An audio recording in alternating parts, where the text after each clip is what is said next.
Shalom, salam dalam kasih Tuhan kita Yesus Kristus. Sobat BSJD yang dikasihi Tuhan, saya Vikaris Nadia Tri Oktaviani yang melayani di Resort GKE Malawen Raya akan membawa kita untuk membaca dan merenungkan kebenaran firman Tuhan yang terdapat dalam 1 Tesalonika pasal 5 ayat 3 sampai yang keempat.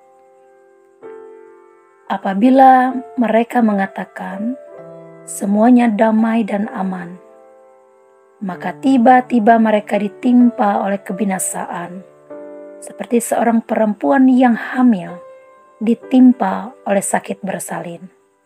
Mereka pasti tidak akan luput. Tetapi kamu, saudara-saudara, kamu tidak hidup di dalam kegelapan, sehingga hari itu tiba-tiba mendatangi kamu seperti pencuri. Ibu bapa, saudara-saudari yang diberkati Tuhan, renungan kita hari ini saya beri tema mempersiapkan diri. Jika kita baca dalam perikop sebelumnya, di sana kita akan mendapatkan penjelasan Rasul Paulus mengenai kedatangan Yesus untuk yang kedua kalinya. Serta di sana juga kita dapat melihat nasihat Rasul Paulus untuk saling menguatkan dengan firman Tuhan. Kemudian dalam bacaan kita hari ini, Rasul Paulus berbicara tentang kapan dan bila mana Yesus itu akan datang kembali. Serta di sini juga ia berbicara mengenai anak gelap dan anak terang itu. Ibu bapak saudara-saudari yang diberkati Tuhan, Paulus katakan bahwa waktu Yesus datang itu seperti pencuri. Artinya tidak bisa diketahui dengan pasti. Jika kita perhatikan seorang pencuri itu akan mendatangi kita tanpa kita pernah tahu kapan dan bila mana ia akan datang. Secara mendadak dan tidak dapat diprediksi. Lalu pertanyaannya bagi kita, bagaimana sikap kita menghadapinya?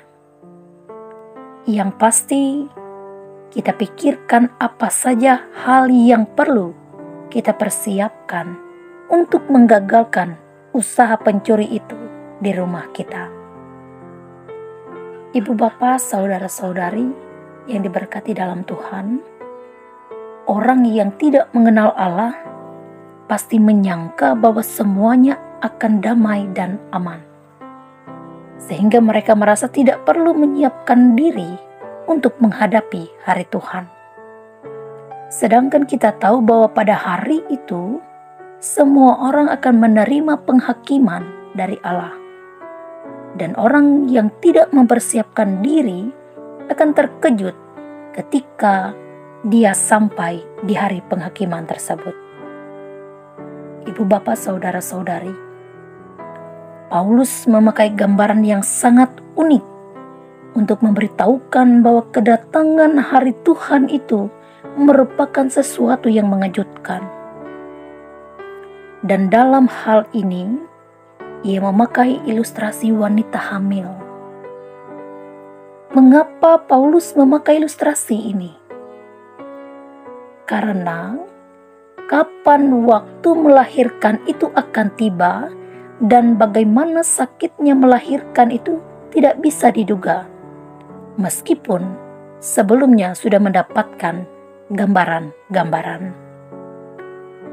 Ibu bapak, saudara-saudari yang dikasihi dan diberkati Tuhan Yesus Kristus, Rasul Paulus juga mengatakan, anak Tuhan tidak hidup dalam kegelapan, melainkan hidup dalam terang. Anak Tuhan bukan anak malam, melainkan anak terang. Anak gelap atau malam yang dimaksud di sini adalah orang-orang yang tidak beriman kepada Yesus Kristus. Sudah pasti bahwa orang-orang yang tidak beriman kepada Yesus Kristus adalah orang-orang yang tidak percaya akan datangnya hari Tuhan, sehingga ia hidup dengan semaunya tanpa perlu berjaga-jaga. Orang yang tidak berjaga-jaga dapat dipastikan tidak siap dengan kejutan ketika hari penghakiman itu datang. Sama halnya dengan pencuri dan melahirkan. Meskipun keduanya adalah hal yang tidak bisa dipastikan, tidak bisa diduga-duga, tetapi orang yang mempersiapkan diri dengan baik akan berbeda dalam menghadapi situasi ini.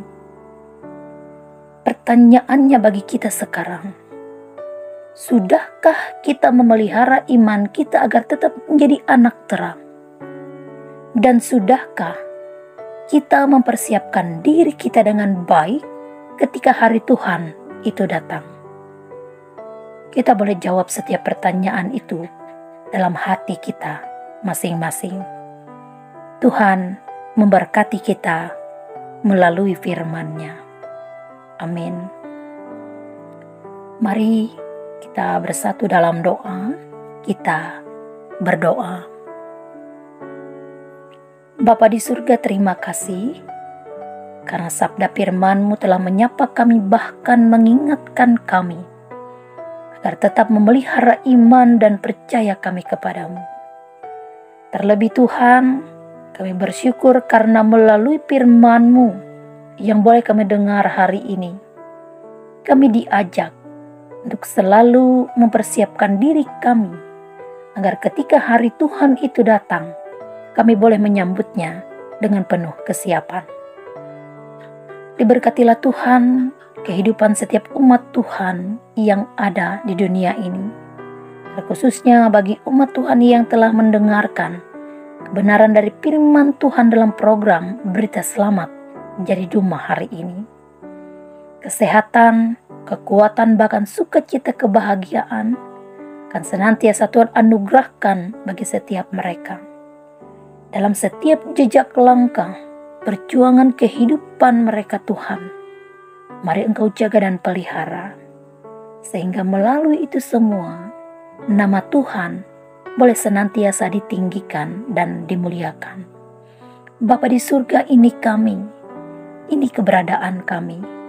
Kami menyerahkan hidup dan kehidupan kami hanya ke dalam tangan pengasihan-Mu. Di dalam dan oleh Yesus Kristus, kami sudah berdoa dan bersyukur. Amin.